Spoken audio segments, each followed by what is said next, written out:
Bonjour à tous, bienvenue dans cette nouvelle vidéo. Bon j'optimise mon temps, tu vois, donc je suis parti déposer mon fils et là comme il fait chaud, je me dis je vais pas retourner dans la voiture en pleine journée. C'est un scoop, on a le BMW iX1 qui va être aussi éligible au bonus écologique.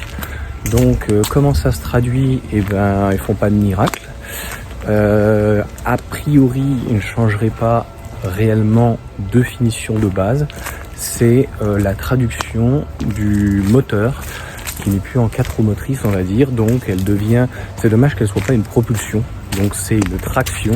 Je crois que de mémoire on parle de 204 chevaux.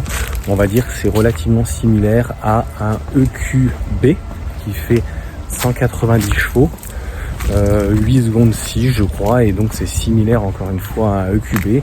Par contre avec un style qui est quand même beaucoup plus baroudeur pour la BM. J'avais fait donc un essai de la BM, donc iX1 en 4 roues motrices 313 chevaux. Clairement c'est très positif. Ceux qui n'ont pas besoin d'avoir du 5 secondes 6 et qui veulent utiliser le bonus et qui aiment bien donc pour le coup BM, et j'ai envie de dire qu'il faut foncer. Donc 204 chevaux en traction. Au niveau du comportement routier, je pense que malheureusement ça va pas être exceptionnel, et c'est là où Tesla comme d'habitude est vraiment meilleur en termes d'agrément, ou en tout cas de la gestion électronique du moteur. Et pareil, donc la batterie reste la même, 64 kWh, et l'autonomie, alors elle explose pas, mais je crois qu'on passe de 435 km à 470 km.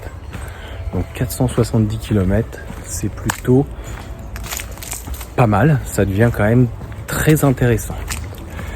Et pour finir, donc le seul, on va dire, inconvénient que l'on a, c'est que j'ai regardé dans le configurateur, il n'y a pas encore l'information, mais dès qu'on va avoir en fait la possibilité de configurer les 204 chevaux donc de ce véhicule, je suis très curieux de savoir donc le leasing qui va être proposé, parce que concrètement BM était quand même capable de proposer 490 € par mois sans apport.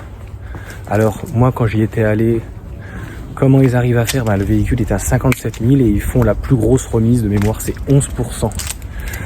Donc là, on passe de 57 à 47 000. Si tu as 7 000 €, ça te fait 40. Donc pratiquement 20 000 € de moins. Donc même avec un 11%, logiquement, il risque d'y avoir un leasing extrêmement agressif. Peut-être même en dessous de 400 €. Je trouve que ça peut être vraiment très intéressant. Donc allez, j'envoie ça. Bonne journée. Ciao.